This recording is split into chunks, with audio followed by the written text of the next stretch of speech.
Hey everybody, it's Tia DeShay. Today is Saturday, April 16th. It's 12:47 p.m. and this is a Mirrored Moment message with Tia DeShay. I am Tia DeShay. I write now so others can remember later. I produce Purpose from Chaos.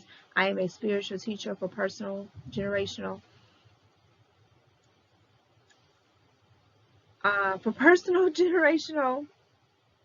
change. I'm a spiritual teacher for personal generational change, and it is my intention to fulfill the scriptural mandates of Jeremiah 1:9 and Revelation 10:11, and to unfold the scripture of Matthew the 13th chapter and the 35th verse, to unfold the meaning of that scripture in my life, ministry, and practice. And I am a spiritual teacher for social, generational, and personal change. That's what I wanted to say. Okay, so this is part 2, Guiding Spirit, part 2. So on the last one, I left off on, so we talked about the third church that I had been a member of. And I had just finished ministerial school, thinking that that would lead me to a ministerial position at that particular church, and it didn't. So my attendance at that particular church started dwindling, and that's when I started. I continued to read the Bible. I continued my relationship with God. I continued to read books by people of the Christian faith. That didn't stop. But what did end was my participation in organized religion, and what began was me wanting more out of my spiritual practice. Okay, so let me tell you that before, it was like 2004, I went to a Barnes & Noble and I purchased my very first set of Oracle cards. They were Black Angel cards. And I didn't think anything of it. And mind you, I will tell you this, growing up, I did hide. I remember reading horoscopes. I was really into reading my horoscope. And I used to sneak and read my horoscope and read about different astrological signs. I did do that.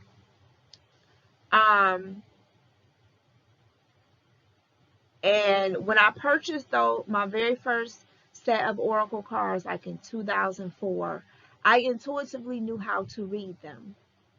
Like, I didn't even have to read the book, because most of them come with some type of instruction book, and it'll give you brief meanings of each card in the deck. Like, I really didn't even need that. Like, it just instinctively could deliver a message from the cards. And to this day, I don't even need cards. I don't need cards, but they help visually. They help create a mental picture of the energies and the spiritual things that are going on around the person that I'm reading for. It gives me a visual. But I don't need the cards, because like I said, I already had the gift of prophecy activated at 16, before I even knew anything about tarot and oracle cards. So yeah, when I bought those cards in 2004, I instinctively knew how to read them. I didn't, use them every day. I bought them, used them a few times, and just kept the cards. And then like in 2005, it was about 2005, that's when I became a member of the Shrine of the Black Madonna around in 2005. Yes, it was 2005, because I recall at the time, our mayor at the time, because he was a member of the Shrine of the Black Madonna. He had grew up I don't know if he was still a current member, but he had grew up um, in the Shrine of the Black Madonna. The mayor at that time was running for re-election. So it was like around 2005 that's when I started to go back to organized religion and became a member of the Shrine of the Black Madonna. And I even underwent a name change because when you get baptized there in that particular religious establishment, they change your name. So I got a name change, and they call you by the name, by that name. Like the elders or the leaders of the church, they come together, and you could say it's channeling or the spirit speaking to them, and they decide what name fits you. And so I my name was changed and everything. So I did that around 2005, and then after that, I would say around 2006, 2007 is when I told you I had the experience. I heard the voice of God, go to this church. I went to that church, and I began basically where I really established my roots. I'm not gonna say I began, where I really established my roots in organized religion. And then after that, I went to school there, ministerial school there for 2 years. Thought it was going to be 3 years and I would officially become a minister, but that didn't happen. Went to the other church that I told you about in the previous video. And like I said, did 2 years there. Thought I would become a minister at that particular church, and that didn't happen. So here we are. I'm like, okay, I'm still, like I said, I'm still reading, the Bible. I'm still reading various books by different Christian authors. But I just knew it was something more to this religion, spiritual thing. And I'm reading the Bible, getting, God is speaking to me, giving me revelation and prophetic messages about what I'm reading that I had never heard in church. Like, never heard in church. So I'm like, okay, all right. And so one day, I was just like, where the black people at in the Bible? Like, where am I at in the Bible? Like, God, you say that you love us and you love me, but why don't I see me in the Bible? And that one question, it was like opening up Pandora's box. And that is when I knew I was done with organized religion. When I got the answer to the question, I started reading books about the black presence in the Bible.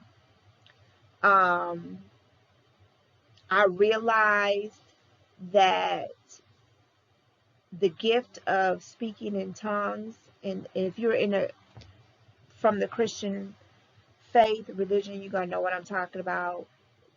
That it's because of a black man, William Seymour. It is because of a black man that we have the gift of speaking in tongues. In the spiritual community, the quote unquote New Age community is called light language. In the church, it's called speaking in tongues. And it's because of a black man that gift, that revelation in the Bible of speaking in tongues, having the revelation and the knowledge and the wisdom about speaking in tongues, is because of a black man, William Seymour. I was done. After that, y'all, I was done. I'm like, you mean to tell me that here we are, there's a difference between white churches and black churches, because I've been to them. I have sat on many occasions in white churches. And I see how their communities are different than the communities of black of, you know, people that attend black churches. I'm not going to get into that. And I'm looking like, and for those white Pentecostals who jumping up and down, running around the church, speaking in tongues, it's because of a black man. It's because of a black man. And nobody had told me this. Like, it was just like, after I asked that question, it was just like going down a rabbit hole. I'm like, a whole black man?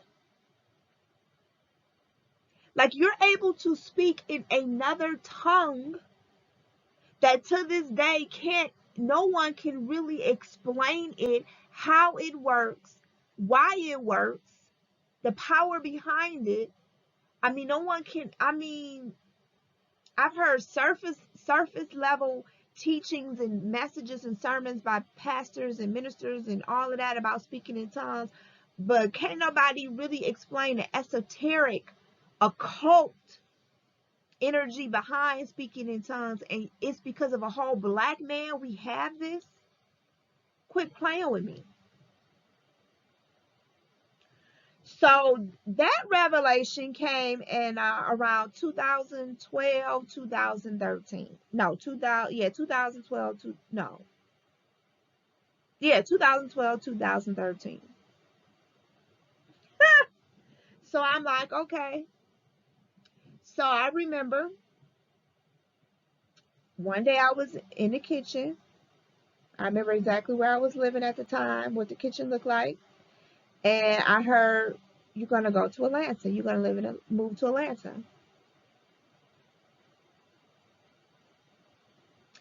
It was moved to Atlanta. I wasn't going to live there. Moving and living is two different things. I'm thinking, okay, I'll move there. Okay, that's nice. And I'm thinking it's something in the future.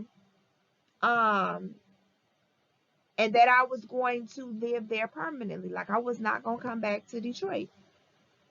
So I ended up moving to Atlanta in August of 2013.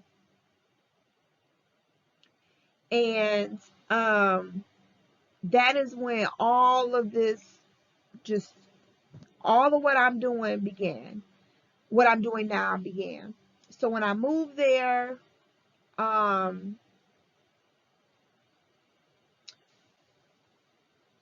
it was,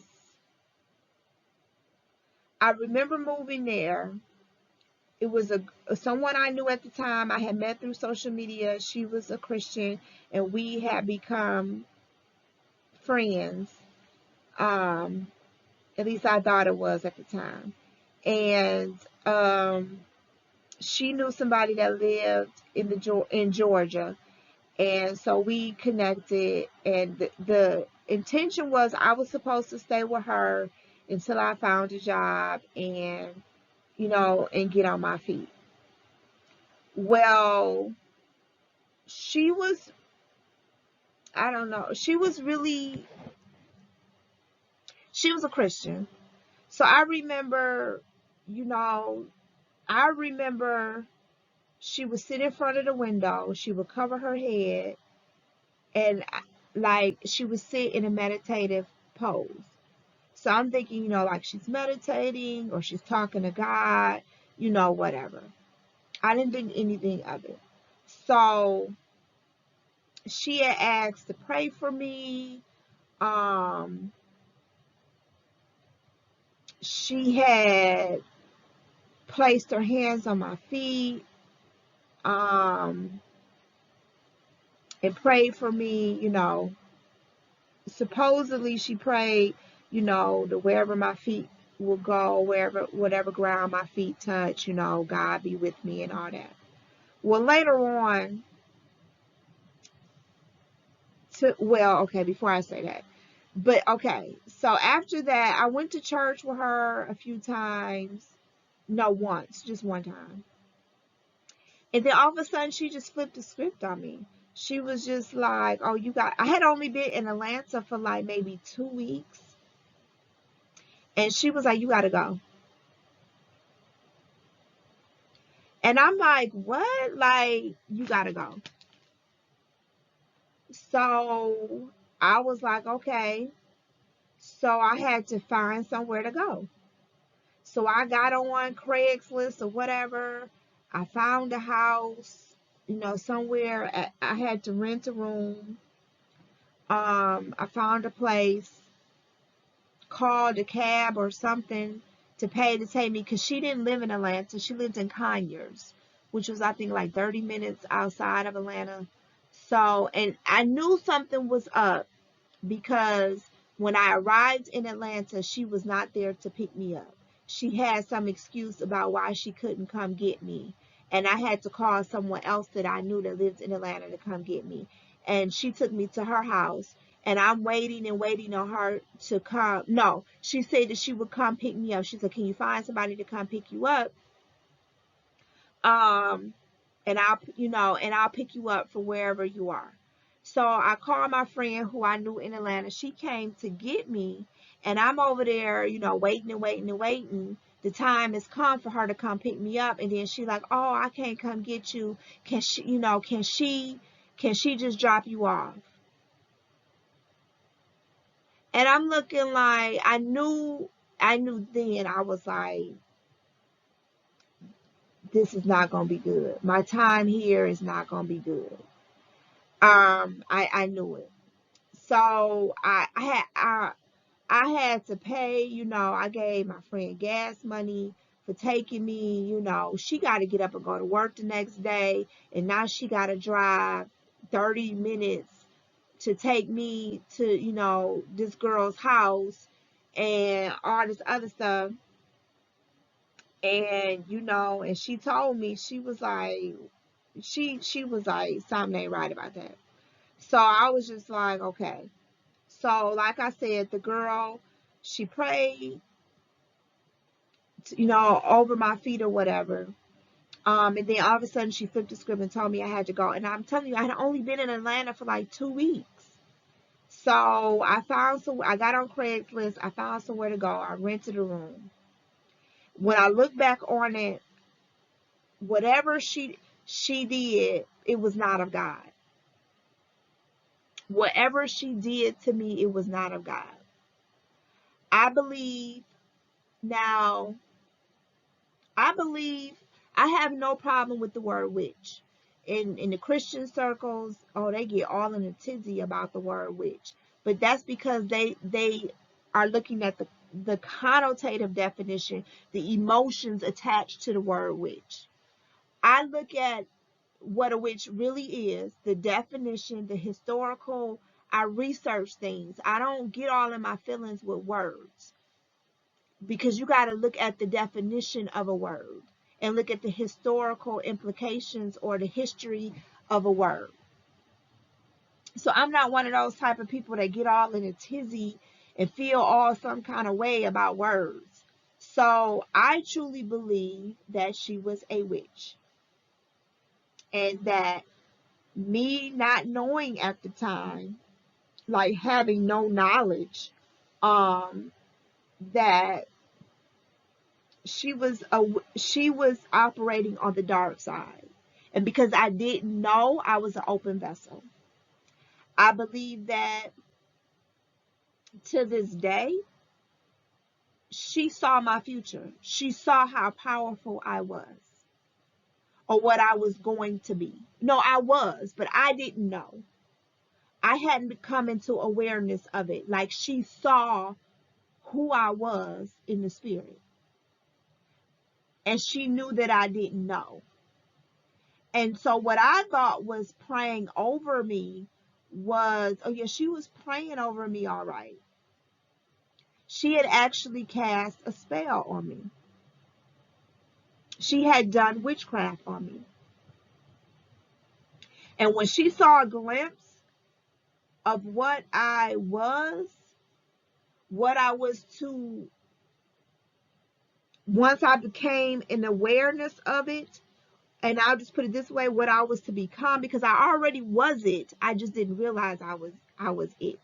But when she saw who I was in the spirit and who was behind me, who I was in the spirit, I believe she got jealous. And she was just like, you gotta go, when I look back on it. And so, because ever since when she prayed on me, I was like I was a wandering soul. Like I couldn't get established. I couldn't get my feet on the ground, so to speak. Like I was homeless. Like I literally was like sleeping on people's couches, and um I was literally like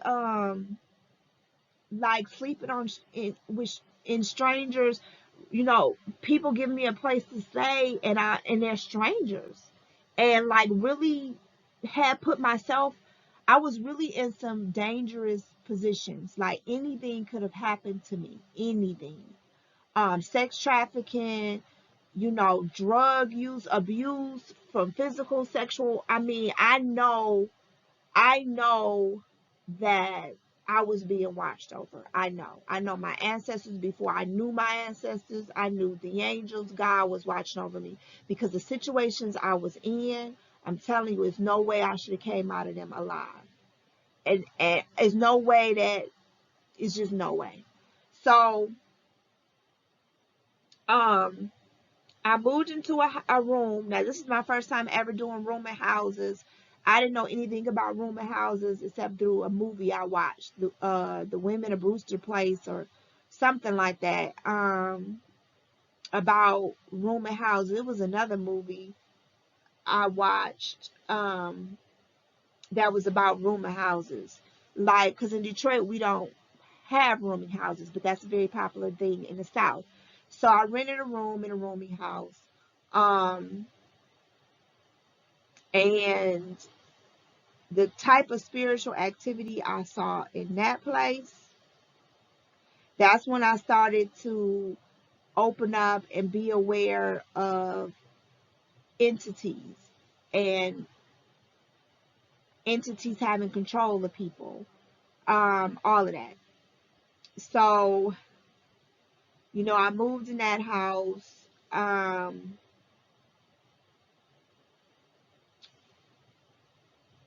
went to church one time for the new year, but that was it, because it was just so much going on. It was so much going on.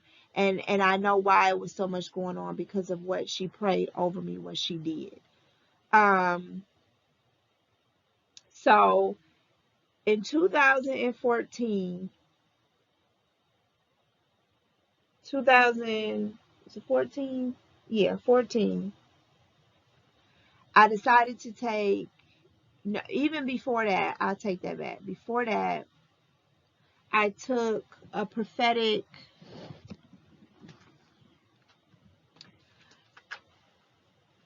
I don't know how I hooked up with these ministries, but it was one ministry where it was metaphysical. Like it was Christian. It was based on the Bible, under the branch of Christianity, but he was metaphysical, and I don't know how I hooked up with him. Um, and I was ready to become a member of his church, because he was getting it off the ground. At that time, he was just operating from his home, him and his wife, and then we lost contact. Then, in 2014, I took a course on visions and dreams, and I hooked up with another person in another ministry. He has a prophetic ministry. I'm not going to give the name of it, but his is prophetic. He really operates in the prophetic. And he was working from home, um, and looking to establish his ministry, like, get a church, get a building, that type of thing. But he was already well established in his ministry, and it was a prophetic ministry. And through his ministry, I took a course. He referred me to a course, a visions and dreams course, and I took that course in 2014. Then in 2015, now I'm still in Atlanta. In 2015, I took a 12-week prophetic internship. And this was under a ministry. It was a white couple out of St. Louis, out of Missouri. I don't know if it's particularly in St. Louis, but it was out of Missouri. So I took a 12-week prophetic internship with them. And with that one, they broke us off into groups and we had to prophesy with each other. We had to train and activate. I won't say train. Yeah, we had to train and really strengthen and mentor our prophetic gifts. And they gave us different